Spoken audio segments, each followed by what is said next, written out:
Hello friends, मेरे YouTube channel good luck अड्डा में आप सब लोगों का स्वागत है।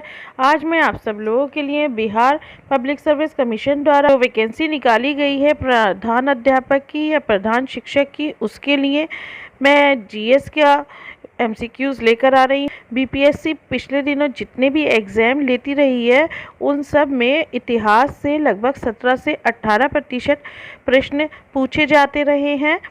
और इतिहास को हम 3 भागों में बांट सकते हैं: प्राचीन भारत का इतिहास, मध्य भारत का इतिहास और आधुनिक भारत का इतिहास, जिसमें कि एंशिएंट हिस्ट्री और मॉडर्न हिस्ट्री से जो है वो सबसे ज़्यादा प्रश्न पूछे जाते हैं। इसी ट्रेंड को देखते हुए मैं आज आपके लिए प्राचीन भारत के इतिहास के से रिलेटेड मोस्ट इम्पॉर्टेंट 100 एमसीक्यूज़ का वीडियो लेकर आई हूँ। ये एक ऐसा वीडियो है जिससे कि आपको पता लगेगा कि बीपीएससी में किस तरह के प्रश्न पूछे जाते हैं और इसी तरह के प्रश्न पूछे जाएंगे। ये सारे ही क्वेश्चंस वो हैं जो कि बीपीएससी में पहले प्राचीन इतिहास से पूछे जाते रहे हैं। फ्रेंड्स, अगर आप मेरे चैनल पर नए हैं तो प्लीज़ मेरे चैनल को सब्सक्राइब कर लें, वीडियो को शेयर और लाइक करें। चलिए स्टार्ट करते हैं। भारत में पशुपालन एवं कृषि के प्राचीनतम साक्ष्य प्राप्त हुए हैं। तो भारत में पशुपालन और कृषि के साक्ष्य जो है वो दम्सदात से प्राप्त हुए हैं। देखिए 64 बीपीएससी में पूछा गया था। निम्नलिखित में से किसको कैलकुलिथिक युग भी कहा जाता है? तो इसका जो सही उत्तर है फ्रेंड्स वो है ताम्र पाषाण युग। हड़प्पा में मिट्टी के बर्तनों पर सामान्यतः किस रंग का उपयोग हुआ था? तो हड़प्पा की बात कर रहे हैं ये कि किस रंग का उपयोग होता था, तो लाल रंग का उपयोग होता था। सिंधु सभ्यता निम्नलिखित में से किस युग में पड़ता है? किस युग में पड़ता है फ्रेंड्स? तो ये जो है इन चारों में से जो सही उत्तर है वो आदि ऐतिहासिक काल जो है वो इसका सही उत्तर है। नेक्स्ट, सिंधु सभ्यता। सिंधु घाटी सभ्यता की सबसे महत्वपूर्ण विशेषता क्या है? ये 63 बीपीएससी में पूछा गया है। तो इसकी जो सबसे बड़ी विशेषता है वो पक्की ईंट से बनी इमारतें हैं। फ्रेंड्स, ये पूरा वीडियो बहुत इंपॉर्टेंट है, इसको स्किप मत कीजिएगा। निम्नलिखित में से कौन सा एक हड़प्पा का बंदरगाह है? ये 53 और 55 बीपीएससी में पूछा गया है। तो लोथल जो है वो हड़प्पा का बंदरगाह है। निम्नलिखित में से किस हड़प्पा कालीन स्थल से टेराकोटा का हल प्राप्त हुआ है? जी हाँ, टेराकोटा का हल की बात हो रही है। देखिए ये भी 60 और 62 में पूछा गया है, तो इसका उत्तर है बनावली। निम्नलिखित में से कौन हड़प्पा और मोहनजोदाड़ो के उत्खनन से संबंधित नहीं है? तो हड़प्पा और मोहनजोदाड़ो दोनों से संबंधित जो है वो वीए स्मिथ है। बोगजाकोई का महत्व इसलिए है कि, तो बोगजाकोई का जो महत्व है इसमें जो ऑप्शन है वहाँ जो अभिलेख प्राप्त हुए हैं उनमें वैदिक देवी एवं देवताओं का वर्णन मिलता है। तो ये जो है फर्स्ट ऑप्शन सही है, ए ऑप्शन। प्रसिद्ध 10 राजाओं का युद्ध किस नदी के तट पर लड़ा गया? ये बहुत रिपीटेड है, तो ये पुरुषणी नदी के तट पर लड़ा गया था। ऋग्वेद का कौन सा मंडल पूर्णतः सोम को समर्पित है? तो इसका जो सही उत्तर है 9वां मंडल इसका सही उत्तर है। ऋग्वेद संहिता का 9वां मंडल पूर्णतः किसको समर्पित है? तो इसका उत्तर है सोम और उस पे का नामाकृत देवता। गायत्री मंत्र किस पुस्तक में मिलता है? तो गायत्री मंत्र ऋग्वेद में मिलता है। महावीर स्वामी का जन्म कहाँ हुआ था? देखिए कितना ज़्यादा रिपीटेड क्वेश्चन है, कितनी बार आया है। कुंडल ग्राम में हुआ था।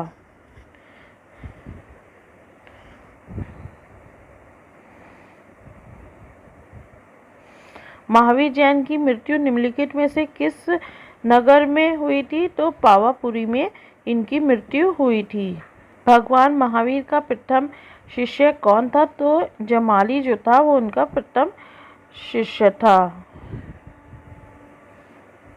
निम्नलिखित में से कौन सबसे पूर्णकालिक जैन ग्रंथ है कहलाता है? तो 14 पूर्व जो है वो जैन ग्रंथ कहलाता है। महात्मा बुद्ध ने अपना पहला धर्मचक्र परिवर्तन किस स्थान पर किया था? तो धर्मचक्र परिवर्तन की बात हो रही है तो सारनाथ में किया था। महात्मा बुद्ध का महापरिनिर्वाण कहाँ हुआ था? तो ये कुशीनगर में हुआ था। ये भी 47 बीपीएससी प्री में पूछा गया है। त्रिपिटक किसकी धार्मिक पुस्तक है? तो बौद्ध धर्म की धार्मिक पुस्तक है त्रिपिटक। ये 63। बौद्ध गया में बौद्ध वृक्ष अपने वंश की इस पीढ़ी का है? तो ये पंचम पीढ़ी का है। ये भी देखिए 2 बार आ चुका है 48 और 52 बीपीएससी में।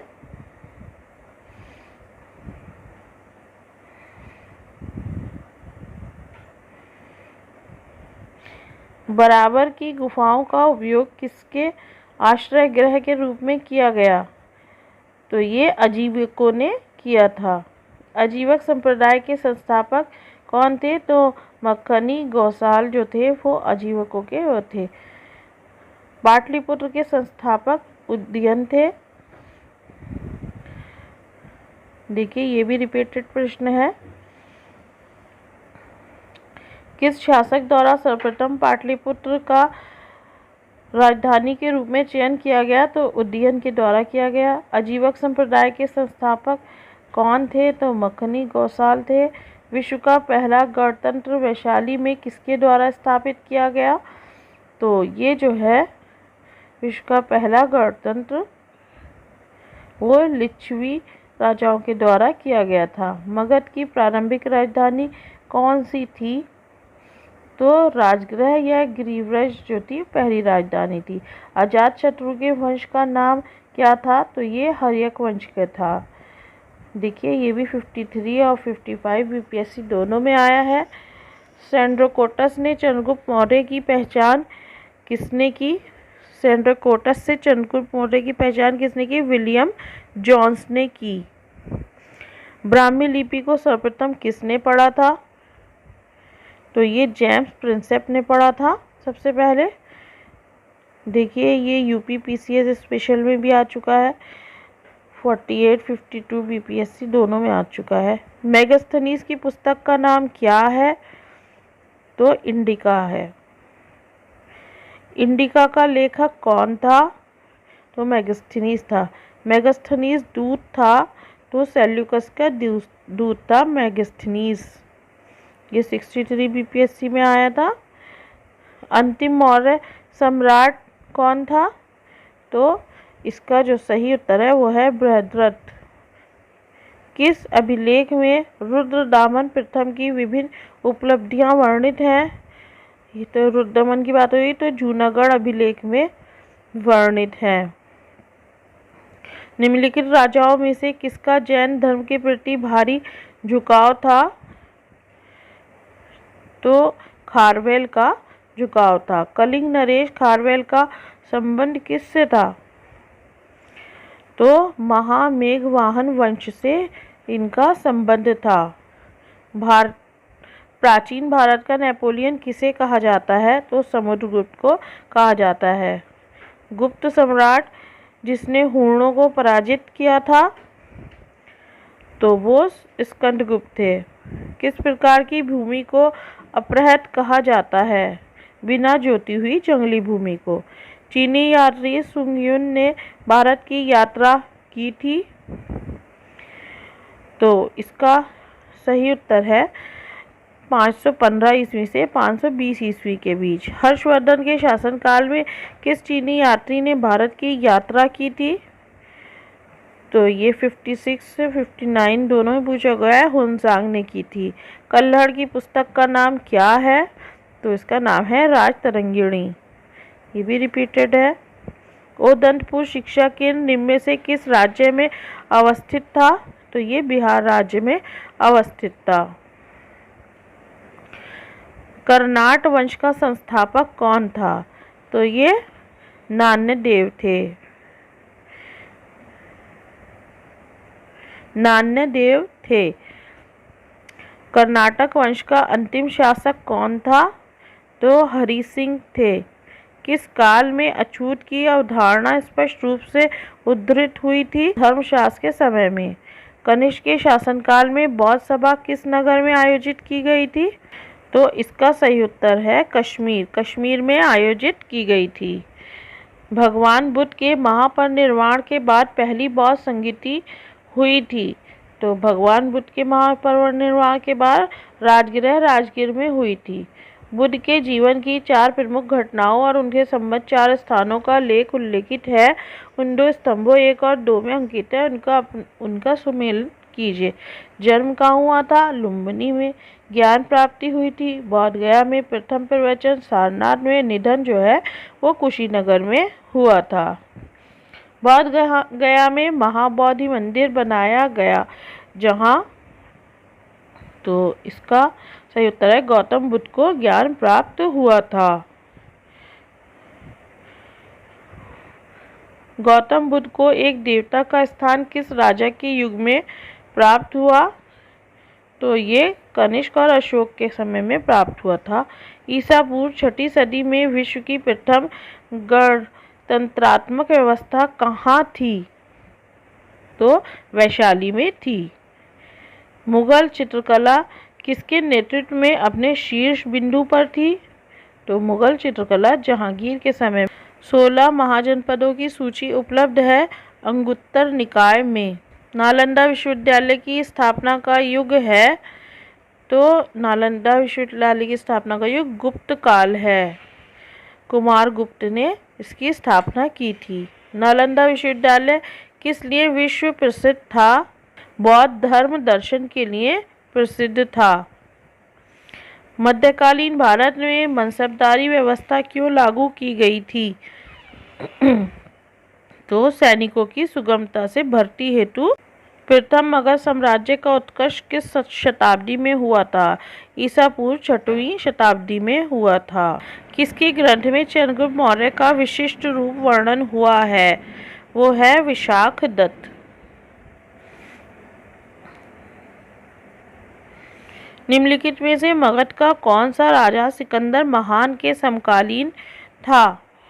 तो धनानंद जो थे वो सिकंदर के समकालीन थे। पाटलिपुत्र में स्थित चंद्रगुप्त का महल मुख्यतः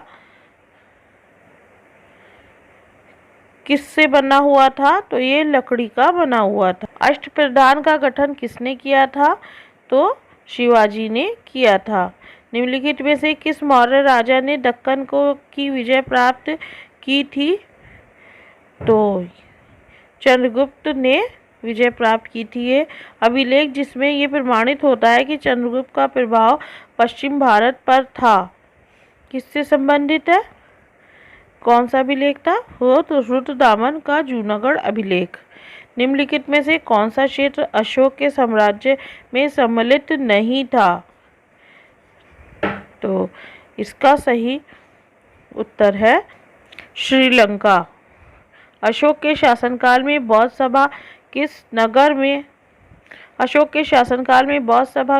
में आयोजित की गई थी? तो पाटलिपुत्र में आयोजित की गई थी। अशोक के शिलालेख में प्रयुक्त भाषा कौन सी है? तो प्राकृत है। निम्नलिखित में से प्राचीन भारत की कौन सी लिपि दाहिने तरफ से बाईं की ओर लिखी जाती है? तो खरोष्टी लिपि। केवल वह स्तंभ जिसमें अशोक ने स्वयं को मगध का सम्राट बताया है। भाभू स्तंभ। अपने शिलालेख में अशोक सामान्यतः किस नाम से जाने जाते हैं? प्रियदर्शी के नाम से जाने जाते हैं। कौटिल्य के अर्थशास्त्र में किस पहलू पर प्रकाश डाला गया है? अर्थशास्त्र की बात हो रही है, कौटिल्य के अर्थशास्त्र की। तो ये राजनीतिक नीतियों पर प्रकाश डाला गया है। कौटिल्य की पुस्तक अर्थशास्त्र किस विषय पर आधारित है?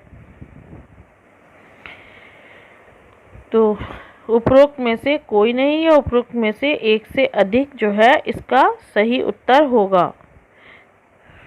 मेगास्थनीज ने भारतीय समाज को कितनी श्रेणियों में विभाजित किया? तो मेगास्थनीज ने 7 भागों में विभाजित किया। मौर्य समाज का 7 वर्गों में विभाजन का विशेष रूप से उल्लेख किया गया है। मेगास्थनीज की पुस्तक इंडिका में किया गया है। वह स्रोत जिसमें पाटलिपुत्र के प्रशासन का वर्णन उपलब्ध है। इंडिका। पाटलिपुत्र को किस शासक ने सर्वप्रथम अपनी राजधानी बनाया था? तो इस प्रश्न का जो सही उत्तर है, तो इसका सही उत्तर है चंद्रगुप्त मौर्य। इसमें से किसने सर्वप्रथम व्यापक पैमाने पर स्वर्ण मुद्रा का प्रचलन किया? तो विमा कटफिसेस ने किया था। नेक्स्ट क्वेश्चन, कला की गांधार शैली निम्न समय में फली फूली। किसके समय में फली फूली गांधार शैली?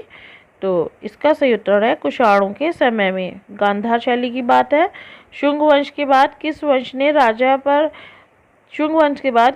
ने भारत पर राज किया? तो कण्वा या कण्व वंश ने किया। राजा खारवेल का नाम जुड़ा है? तो राजा खारवेल का नाम हाथी गुम्फा लेक के साथ जुड़ा हुआ है। नगरों का क्रमिक पतन किस काल की एक महत्वपूर्ण विशेषता थी? गुप्त काल। निम्नलिखित में से कौन सा बंदरगाह गुप्त काल में उत्तर भारतीय व्यापार के लिए उपयोग किया जाता था? तो कल्याण का बंदरगाह जो है वो उपयोग किया जाता था। किस शासक वंश ने मंदिरों एवं ब्राह्मणों को सबसे अधिक ग्राम अनुदान में दिए? तो गुप्त वंश ने ऐसा सबसे ज़्यादा किया था। नेक्स्ट क्वेश्चन, गुप्त युग में भूमि राजस्व की दर क्या थी? फ्रेंड्स, अगर मेरे चैनल पे नए हो तो इसको सब्सक्राइब ज़रूर कर दीजिएगा। ये मोस्ट इम्पॉर्टेंट वीडियो है, इसी तरह के क्वेश्चंस आने वाले हैं। उपज का 6वां भाग। भागवत संप्रदाय के विकास में किसकी देन अत्यधिक थी? वो गुप्त वंश की थी। इसमें से किसने पहली बार ये व्याख्या की थी? इनमें से किसने पहली बार ये व्याख्या की थी? पृथ्वी की अपनी धुरी पर घूमने के कारण सूर्योदय सूर्यास्त होता है। तो इसका सही उत्तर है ए आर्यभट्ट। चीनी यात्री ह्वेनसांग ने किस विश्वविद्यालय में अध्ययन किया था?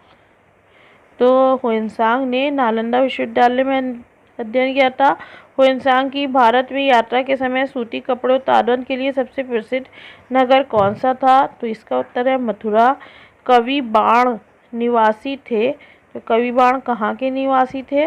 तो पाटलिपुत्र के। या चीनी यात्री इत्सिंग ने बिहार का भ्रमण किया? लगभग उपयुक्त में से कोई नहीं। इसका उत्तर है प्रसिद्ध चीनी यात्री फाहियान ने किसके शासनकाल में भारत की यात्रा की थी? तो चंद्रगुप्त द्वितीय के समय में भारत की यात्रा की थी। तो फ्रेंड्स